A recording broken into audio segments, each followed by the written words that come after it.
transformen generalmente en energía de naturaleza puramente mecánica.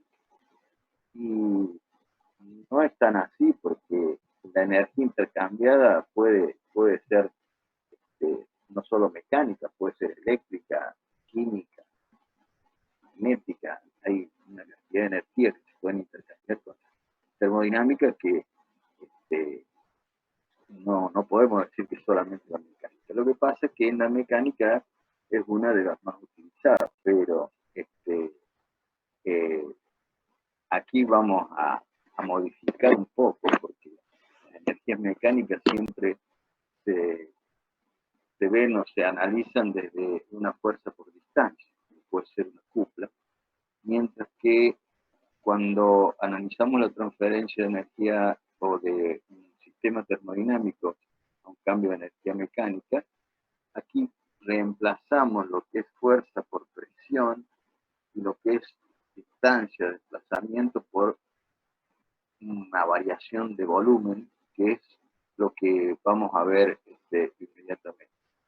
Es decir, que en los sistemas cerrados habrá un gas o un fluido que variará de alguna manera de que produzca un cambio de volúmenes, y ya vamos a ver que si la presión que le aplicamos, por ejemplo, a un sistema cilindro-pistón es constante, es decir, es un sistema cuasi estático, ahí vamos a determinar una ecuación del trabajo que va a relacionar esto que hablamos de la termodinámica con la mecánica.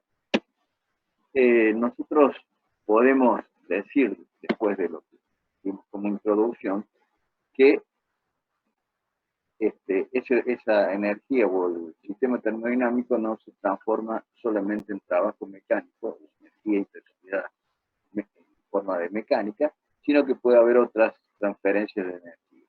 O sea que no siempre vamos a expresar una ecuación en forma de trabajo mecánico. Eso desde ya. Nosotros podemos, como decía, cambiar la fuerza por distancia, diciendo que el trabajo puede ser una presión que la suponemos constante a lo largo de una variación de volúmenes y producirá, por ejemplo, un desplazamiento de un pistón clásico en la máquina térmica.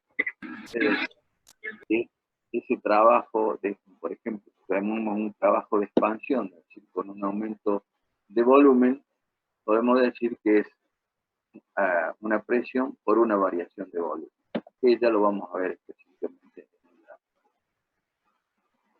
Esto es importante porque cuando tenemos una sucesión de transformaciones podemos llegar a lo que es un ciclo, y lo que tenemos que tener en cuenta es cómo varía esa presión exterior o una presión determinada por una variación en un cambio en un gas. Vamos a ver que podemos tomar, como lo indican los signos de la termodinámica, que algo ya vimos, cuándo es positivo y cuándo es negativo, que podemos tomar una transformación como la que vemos acá, que sería una expansión, una transformación cualquiera, pero sería una expansión porque iniciamos el proceso de 1 hacia 2, y esa expansión que se produce para nuestro sistema va a ser siempre positiva. Ese trabajo va a depender del tipo de transformación que se realice, y dentro de, si mantenemos los mismos puntos inicial y final, solamente por eso, sino va a depender también de los parámetros inicial y final.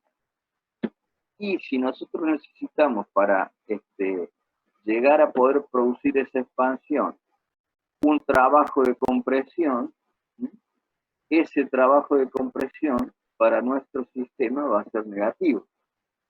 Esto ya lo venimos viendo. Eso sería lo que pasa en un motor de combustión interna alternativa, que necesitamos comprimir el fluido para que lleguen determinadas condiciones, le aportamos calor, es cierto, para que luego produzca una expansión, que es el trabajo positivo.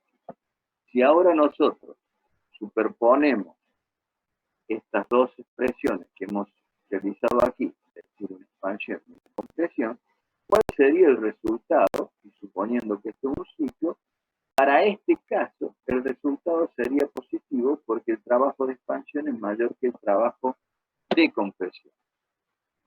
vamos a ver que se da para una máquina térmica.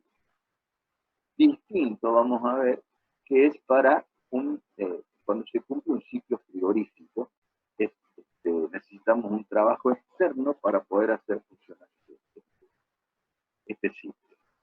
Lo que recién decíamos y que de alguna manera nos permite ver cómo, si acá reemplazamos F por P, siendo una presión repartida en esta especie de pistón, y en vez de hacer tener en cuenta una variación o una distancia, vamos a tener en cuenta una variación de volumen, vamos a tener esta expresión que vemos acá. Para lo cual necesitamos que el sistema intercambie energía con el medio, por ejemplo. Si calentamos el gas, ¿qué va a hacer el gas? Y va a tratar de expandirse, va a mover un compresor, un pistón en este sentido, y puede que produzca un trabajo. Y algo que vemos aquí es que tanto presión como volumen, lo estamos viendo también en los gráficos donde utilizamos el diagrama de Clapeyron, presión-volumen, también estamos viendo que las presiones y los volúmenes de alguna manera son como una pareja, un par que son de alguna manera variables que van conjugadas. Si suponemos acá una compresión, para lo cual suponemos un sistema como este, cilindro pistón, vamos a suponer que vamos de arriba hacia abajo, pistón, disminuyendo el volumen, ¿qué va a pasar en el sistema? Y va a haber un aumento de presión debido a esa disminución de volumen. Quiere decir que van de la mano, dependiendo siempre de la transformación, como veíamos la clase pasada. Ahora, también hay un tercer factor, un tercer parámetro que interviene acá, que es la temperatura. Si hay un aumento de presión por esa disminución de volumen, es lo que la clase pasada que establecen estados de equilibrio. Sucesión de estados de equilibrio se transforma en una transformación y una serie de transformaciones en sí. Espero que esté claro. Entonces, aquí, a lo que recién decíamos, recién decíamos de que consideramos un trabajo positivo cuando ese trabajo lo realiza el gas, es decir, haciendo una expansión, como veíamos recién. Y es negativo cuando el exterior o el entorno realiza contra el gas, con presión. Eso lo tengamos bien en claro porque lo vamos a usar durante todo el año. Esto es el trabajo de hay alguien que tiene el micrófono abierto. Por favor, si lo puede cerrar.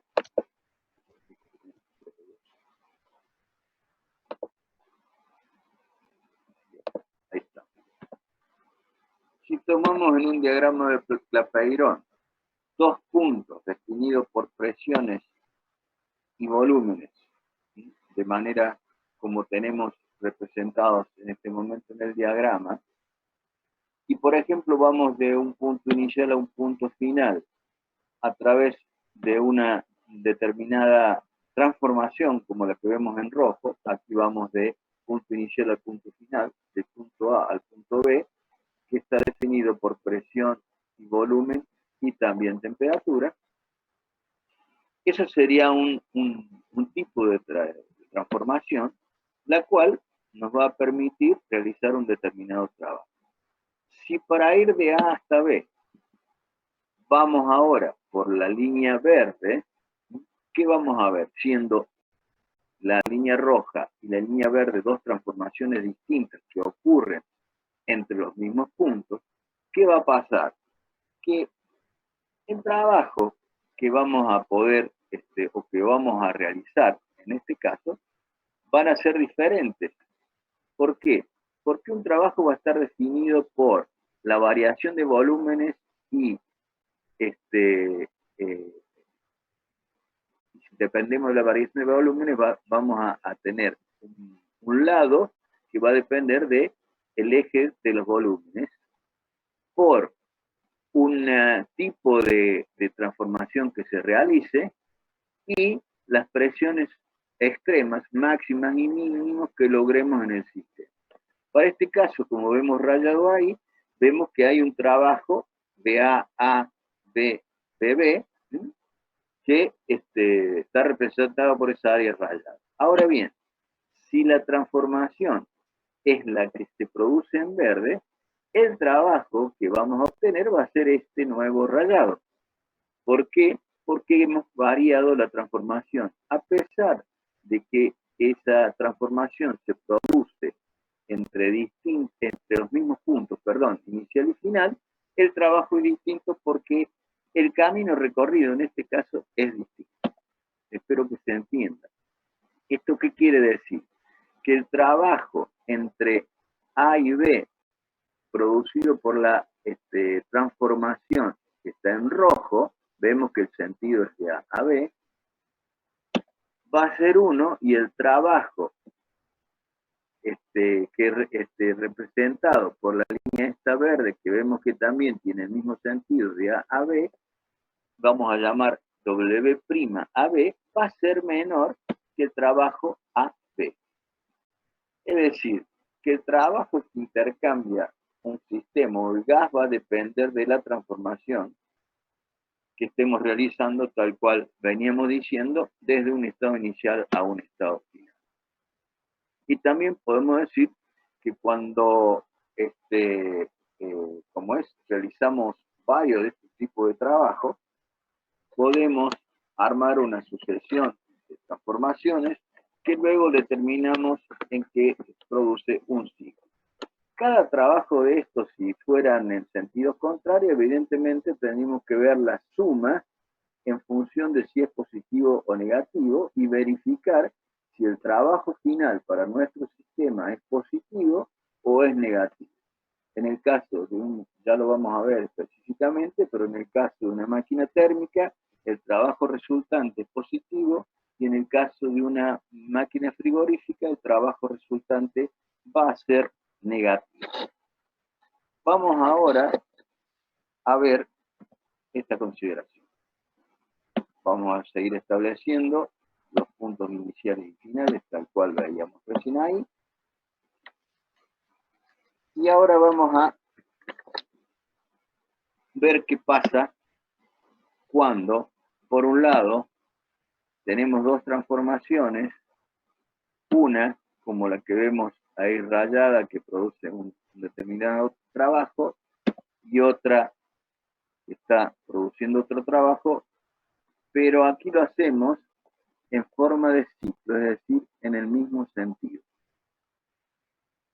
Cuando las transformaciones se producen en el mismo sentido, y suponiendo que acabamos de B a A, es decir, que estamos haciendo una compresión, porque es un trabajo que estamos quitando energía a algo, supónganse un sistema cilindro-pistón que es más fácil desde un motor, un ciclo Otto, hay un trabajo que tenemos que realizar. Esa parte va a ser negativa, pero después, en función de eso y la energía que tengamos en A, vamos a transformarlo en una expansión de A a B, que vamos a ir por esta otra transformación, obteniendo un trabajo que en realidad tiene origen en el eje de los volúmenes.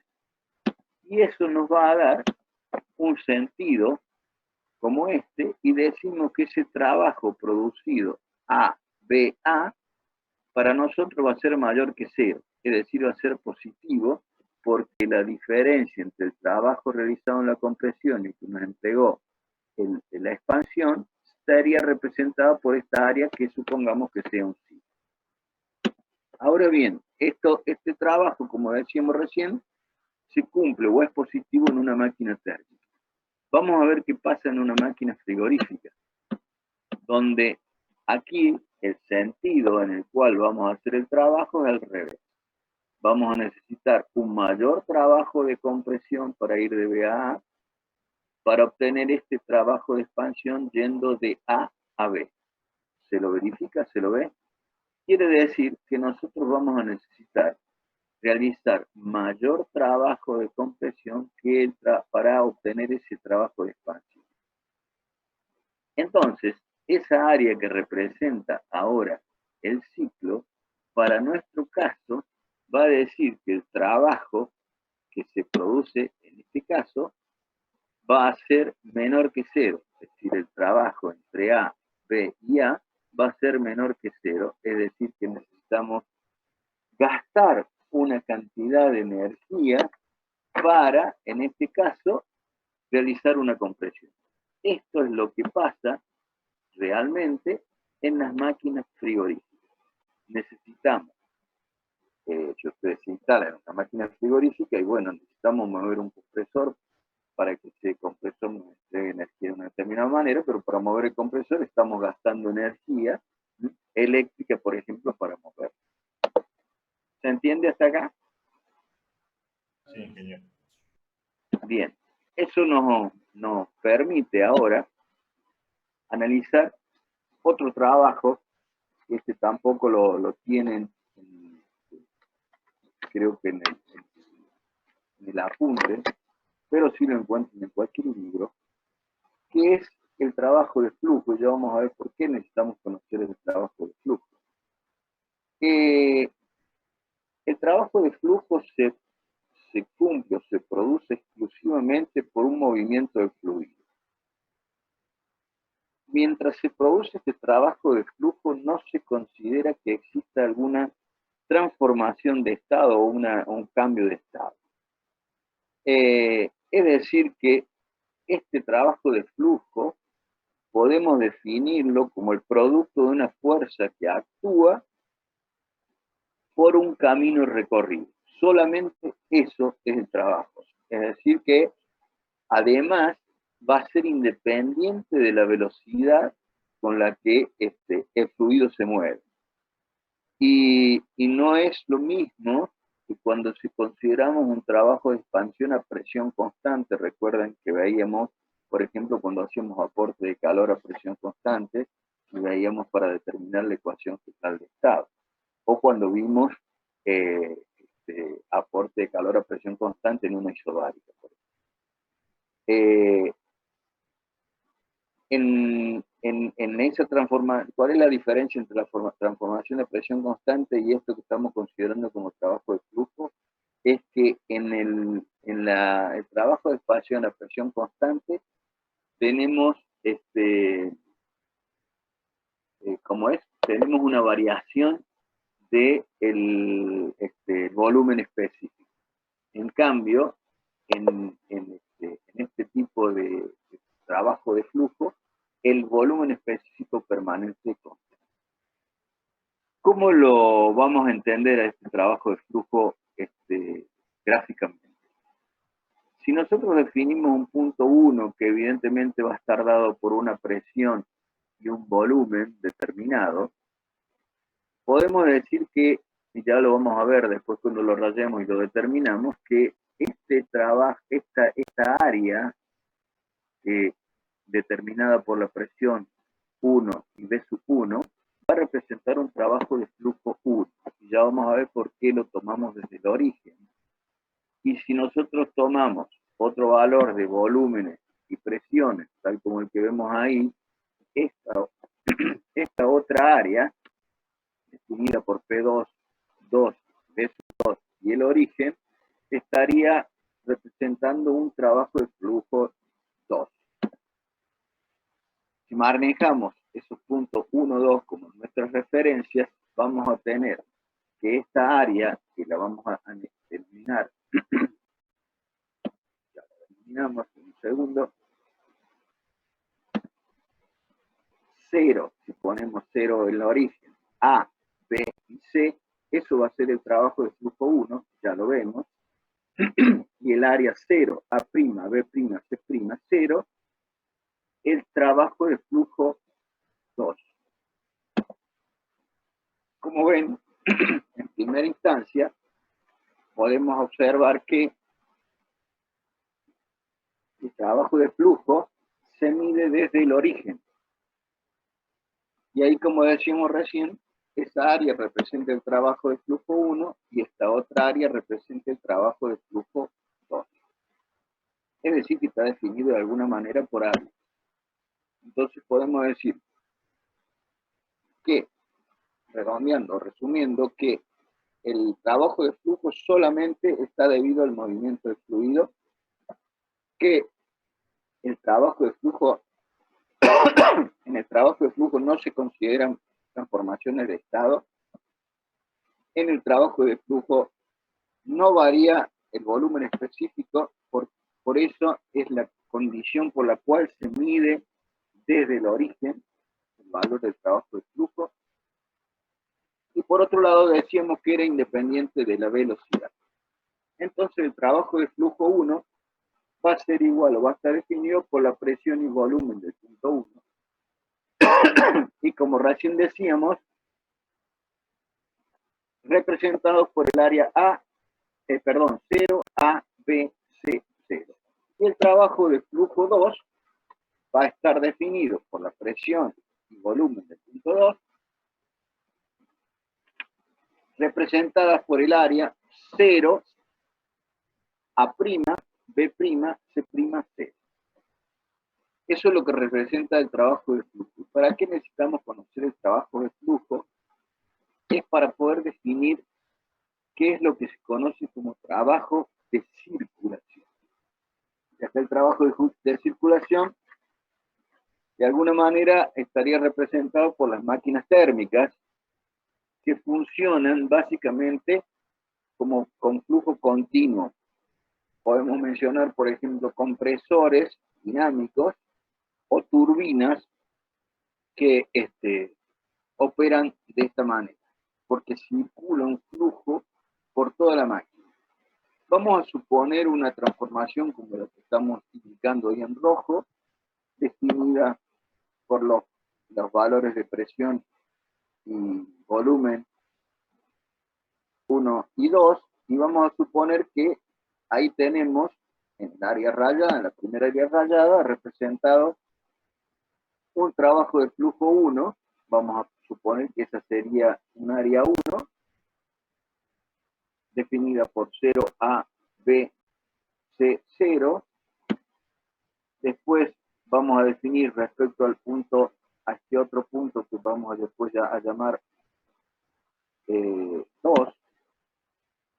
y esa nueva área que hemos trazado ahí la llamamos también 2, y va a ser un trabajo de flujo 2 definido por el área 0, A', B', C', 0, como recién leí. El trabajo de circulación va a tomar otro valor y ya vamos a ver a cuánto vale. Tengan en cuenta el área que está representada como 2, que sería lo que representa el trabajo de circulación. ¿Y a qué va a ser igual ese trabajo de circulación? Ese trabajo de circulación, determinado por esos puntos, lo vamos a medir respecto a las variaciones de presiones sobre, en este caso, sobre la coordenada de presiones o el eje de presiones, y la transformación realizada tal como la vamos a marcar en este momento. Esa área representa el trabajo de circulación. Dependerá de la transformación que realicemos, va a tomar un valor mayor o menor ese trabajo de circulación. Ya vemos algunos detalles. Es decir, que nuestro trabajo de circulación va a estar definido por los puntos A', A, B, B', A', que lo tenemos aquí perfectamente representado. Ya vamos a ver que el trabajo termodinámico lo representábamos, como recién veíamos, respecto al eje de los volúmenes. Acá lo tenemos representado respecto al eje de presión. ¿Qué es lo que nos va a permitir realizar este análisis? Por un lado, ya quedaba claro, rayado de esta manera, el trabajo de flujo representado por el área 1, rayado de esta otra manera, trabajo termodinámico, este trabajo CB, B', C, B, B', C', es un trabajo termodinámico representado, recuerden que recién lo veíamos, representado por el área del diagrama, y ahora este otro rayado corresponde al trabajo de flujo Lorentz. Se superponen un poco ahí porque era difícil realizar un rayado por medio. Se nos está cortando el tiempo, pero ahí tendríamos cuánto es lo que vale el trabajo de circulación. Acá en vez de ser P de B, es B de P. Y esto es un proceso dinámico y vamos a tener variación de energía interna, energía cinética y energía potencial. Corto acá, me dan 2 o 3 minutos para que se pueda terminar de grabar la clase